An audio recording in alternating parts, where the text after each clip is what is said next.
L'ansia e il mal di testa sono collegati fra loro? Mi chiamo Caruso Colzi e sono il fondatore di Ipnosi Naturale. La risposta è sì.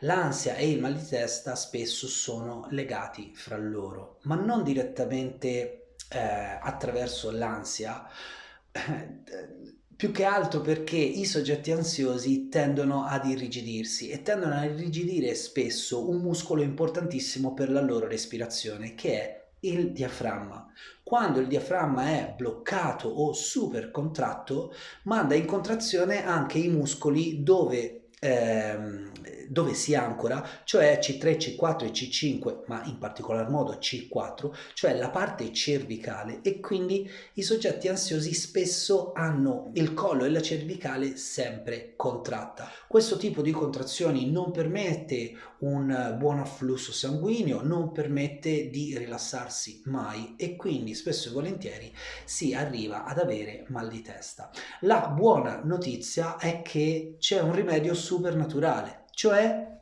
imparare ad sbloccare il diaframma e respirare bene. Io sono un istruttore di respirazione funzionale per la scuola Oxygen Advantage di Patrick McEwen e mi occupo anche di questo, di aiutare le persone attraverso la respirazione a stare meglio, a sconfiggere i momenti ansiosi e a ripristinare il loro benessere naturale. Se vuoi saperne di più, contattami www.carusocolzi.com. Ma per il video di oggi voglio dirti che il nostro diaframma è attaccato alle costole fluttuanti, ma anche, come ti ho detto prima, alla nostra parte cervicale. Ora, è chiaro che tu potresti agire un massaggio sulla parte cervicale, ma se tu hai il diaframma bloccato perché respiri sempre alto, come usualmente le persone che soffrono di ansia fanno, respirano molto alto e molto frequente.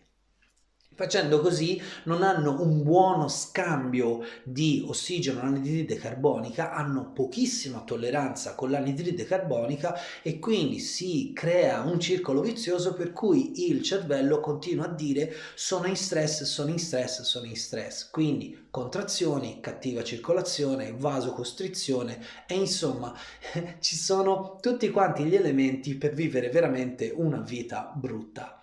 Allora, dall'altra parte noi sappiamo che attraverso la respirazione possiamo cominciare a rallentare il nostro cuore, a aiutare la variabilità della frequenza cardiaca, possiamo imparare a respirare più profondo in modo da avere l'85-90% degli scambi funzionali all'interno dei nostri alveoli e facendo così il 50-60% delle persone che prima soffrivano di ansia non soffrono più di questo tipo di meccanismo di reazione al loro stress autogenerato.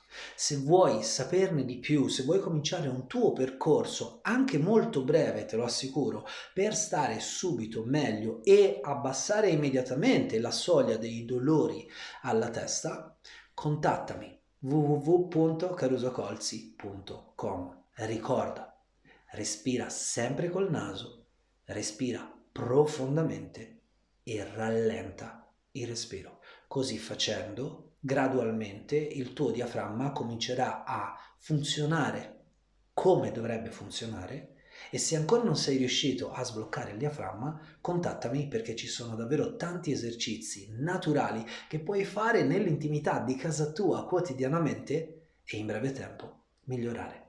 Ancora una volta da Caruso Colzi è tutto, buona serata.